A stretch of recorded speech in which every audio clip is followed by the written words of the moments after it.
Right here on the border. There was a time when this barbed wire fence built by a private landowner was essentially the only physical obstacle. Look.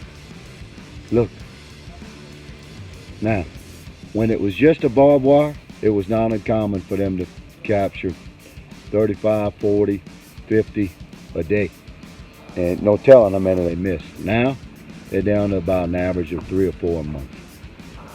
The wall works, okay? The wall works. So, behind me is the Rio Grande River, and this is some nasty, thick brush, but it's a clear run from the river to this brush. It has a delay to cross the river. It takes time, right? No matter what they're doing or how long. And it takes time to get through this. This is some nasty cactus. I just had one go all the way through my boot. Then they have to, there's your wall there, okay? There's your wall as it exists. Now you notice what's in the air right there? You see that big permanent camera pole? Now you don't see it because it's not there, because we haven't provided it. But if it was there, these guys could have eyes all the way across the border, across the river, including thermal, and give them time to respond. That's a mobile device, right? You can see it moving and turning. It's monitored by trained agents nearby. What's it connected to? How can it see? There you go. A small dirigible is connected to this data right here, and that's fed into the monitoring house very nearby. Of course, it's a mobile unit. It can be moved from place to place. It's tethered, as you can see, and that gives them about a 5 or 6 mile radius of vision. This terrain here in South Texas is flat. You're dealing with a lot of thick brush. This thick brush is very difficult for a man to see through that. I can tell you from experience. You can be looking for a guy hiding in brush like that, bushes, and you can be standing right next to him and not see him. So this kind of technology gives these agents a chance to use advanced camera technology and thermal and whatnot, and it's monitored by trained agents that know what they're looking for, and then they can direct the boots on the ground, the response agents, to within a small area to find the people they're looking for. So these unmanned surveillance drones are working very well. The problem is there's only a handful of them for the entire southern border. The camera right there can see from 19,000 feet pretty clearly. This is the wide array radar. I think you see like a 4 or 5 mile span from 19,000 mile up with some pretty serious detail. I know that there's only a handful of these things covering the whole southern border, and they're amazing aircraft, and I'd like to see the current fleet double to triple.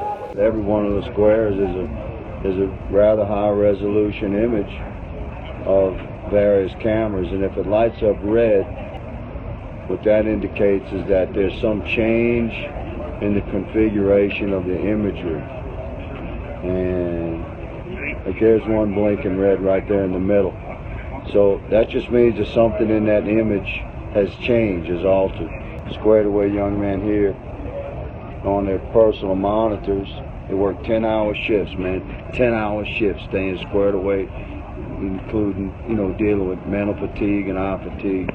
They'll see that movement, they'll pull it up on their screen, and from their vantage point they can zoom in or turn the camera and take the appropriate enforcement action based upon what they see.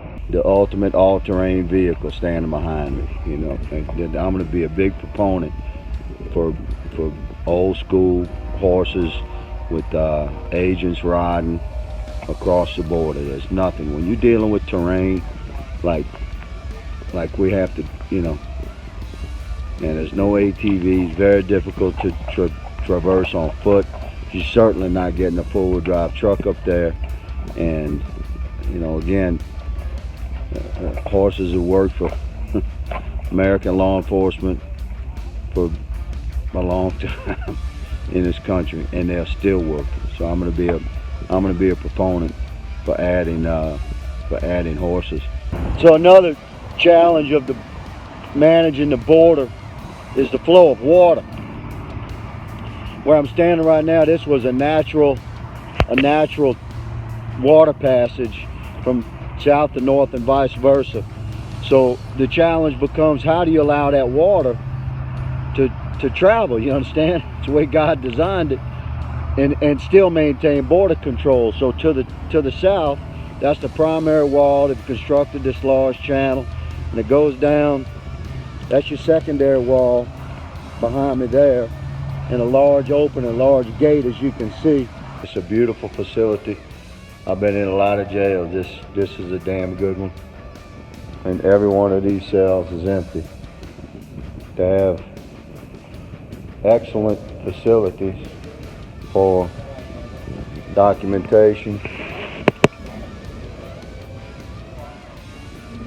ID, fingerprint, etc. This is about as squared away as it gets. Some places at the border we need enhanced wall, we need enhanced physical obstacles. Some places we need more stationary cameras. Some places we need more agents. Some places we need horses. There's a combination of things that we can deploy. Drones, but walls work, and they already exist, guys, in large portions of the border, and they've made a tremendous difference in the lives of the Americans north of these big fences here.